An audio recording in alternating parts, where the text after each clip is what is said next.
ये हमारा पृष्ठ बस्ती है। पृष्ठ बस्ती में हम लेटाकर रोगी को इस प्रकार से रख लेते हैं और इसमें तेल भर लेते हैं। तो ये हमारा स्पाइन बस्ती है, ठीक है।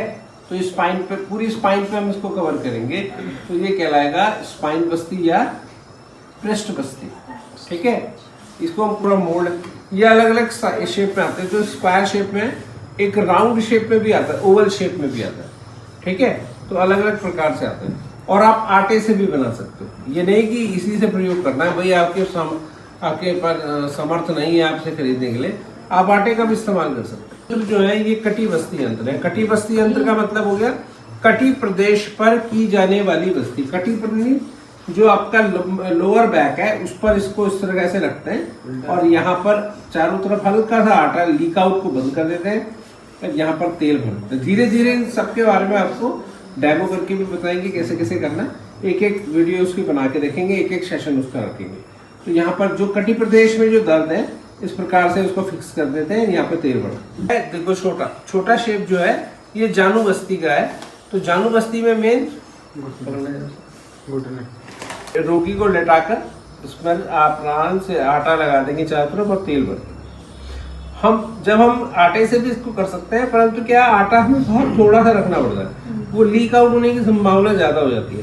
तो क्या है, इस प्रकार से हम इसको रख लेते हैं और चारों तरफ से इसको कवर कर लेते हैं, ठीक है। तो ये हो गया आपका जानू। दो क्या आपका ग्रीवा बस्ती और मान्य बस्ती है। इस प्रकार से रोगी को लेटाकर इस गर्दन से आइए, रोगी को लेटाकर जब हम इसको करेंगे तब देखेंगे। तो इस प्रकार से यहाँ पर कर देते हैं और यहाँ पर इसको चारों तरफ बंद कर तेल भर देते हैं। तो ये ग्रीवा बस्ती है। जब हम आगे से इसको लगाएंगे इस प्रकार से तो ये मान्य बस्ती है अंदर, ठीक है। ये मान्य बस्ती हो गया। यहाँ थायराइड के लिए, कंठ के विकारों के लिए इस पे यही काम करेगा दोनों जगह, ठीक है। ये आप फुफ्फुस बस्ती या वक्ष बस्ती, ठीक है।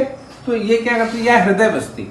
तो इसमें क्या है, ये लंग बस्ती की तरह है। देखो इसमें क्या है, शार्प जो एजेस है ना, यहाँ पे तो बिल्कुल शेप में, यहाँ पर एक एज तिरछी है, देखो इस तरह से आ रही है ना, तो ये इधर की तरफ फंसेगा ये, ठीक है। तो यहाँ पर ये फुफ्फुस के लिए है, जिसके लंग्स में अवरोध है, दर्द है, खांसी, बलगम, फ्लैम वगैरह रहता है, तो यहाँ पर इसको लगा लेते, ठीक है ना। और महिलाओं में जैसे अब यहाँ पर स्तन के पास कोई गांठें बन गई है, कुछ भी हो गया, बेसिकली ये है उन्हीं के लिए। मेल में तो हम क्या कर सकते हैं, कुछ भी कर रहे हैं, परंतु क्या होता है कि जब ये बल्जिंग चेस्ट होती है फीमेल्स की, तो क्या होता है वो टिल्ट हो जाता है। और इसको हम चारों तरफ से बंद करके यहाँ पर तेल भर देंगे लेटाकर, दिखाएंगे आपको कैसे करेंगे। फिलहाल मैं आपकी केवल इंस्ट्रूमेंट का डेमो दे रहा हूँ, जो मोल्ड है उनके डेमो, ठीक है। ये हो गया आपका फुफ्फुस बस्ती या हृदय बस्ती। अगर आपको हृदय बस्ती करनी है तो इधर आओ, यही बस्ती है जो जानू बस्ती, इसमें वैसे गोल आता है एक हृदय बस्ती का ना, तो यहाँ हृदय के बीच में रखते हैं उसको, लेटाकर रोगी को, और यहाँ पर उसको बंद कर देते हैं, तो हृदय बस्ती, ठीक है। इसी से हम नाभि बस्ती कर सकते हैं। ठीक है, हो गया ये फुफ्फुस बस्ती के लिए हो गया, ठीक है ना। ये पूरा आ जाएगा, ठीक, तो पूरा लेंस को कवर कर रहा है। और इधर को करना है तो इसके लिए इस तरह से कवर हो जाएगा। तो एक ही यंत्र दोनों में करेगा। ये फुफ्फुस बस्ती के लिए आता है, ठीक है। अब ये है दो नेत्र बस्ती के, नेत्र बस्ती या अक्षि दर्पण के लिए। तो हम इस प्रकार से यहाँ नेत्रों के चारों तरफ इसको लगा देंगे, इस तरह से आच्छादित कर देंगे, और यहाँ पर जो त्रिफला घृत है, गाय का घृत है, वो हम भर देंगे। तो ये नेत्र बस्ती लेटाकर ही हो गई सारी प्रोसेस। ये जो डेमो दिया जा रहा है केवल आपको बताने के लिए कि कौन सा यंत्र कहाँ पर प्रयोग में नाम। अब ये हम जो दे रहे हैं ये अनुवासन बस्ती है। अनुवासन बस्ती यंत्र में ये अनुवासन का पाइप है, कैथेटर है। तो अब ये हमने क्या करते हैं कि जब बस्ती देनी है तो हम पहले ये सिरिंज में हम तेल भर लेंगे अच्छी तरह से, ठीक है, 10, 20, 30 ml जो भी भरना है। फिर हम आप तो दे दिए ना, फिर इसको यहाँ पे नोजल को यहाँ फिट करके और फिर गुदा में इस पाइप को प्रविष्ट कराते हैं, फिर पीछे धक्का देते हैं, ठीक है। तो ये हो गया आपका अनुवासन बस्ती, ठीक है। और एक हो गया निरू बस्ती। ये निरू बस्ती है, इसमें नीचे एक थैला बांध देंगे, बस्ती पुटक बना देंगे, क्वाथ भर देंगे, क्वाथ द्रव्य, और फिर उसका नोजल यहाँ पे लगाकर उसको अंदर डाल देंगे, तो ये सारा द्रव्य अंदर चला जाएगा, तो ये हो गया निरूबस्ती यंत्र। अब मेन पार्ट है एनीमा, ये है एनीमा। देखो ये वाला और ये वाला और ये वाला, इन दोनों में अंतर है। जो वात का शमन होगा, शोधन होगा, निर्हरण होगा, वो निरूबस्ती से होगा, इससे नहीं होगा। इससे केवल जल ही प्रविष्ट कर पाएगा। अगर आप कहते हो जी हम तो 12 नंबर का कैथेटर या 14 नंबर का कैथेटर इसके नोजल पे लगा लेंगे और फिर हम अंदर डाल देंगे, तब भी इससे पानी ही जाएगा। कल्क द्रव्य तो इसी से जाएगा।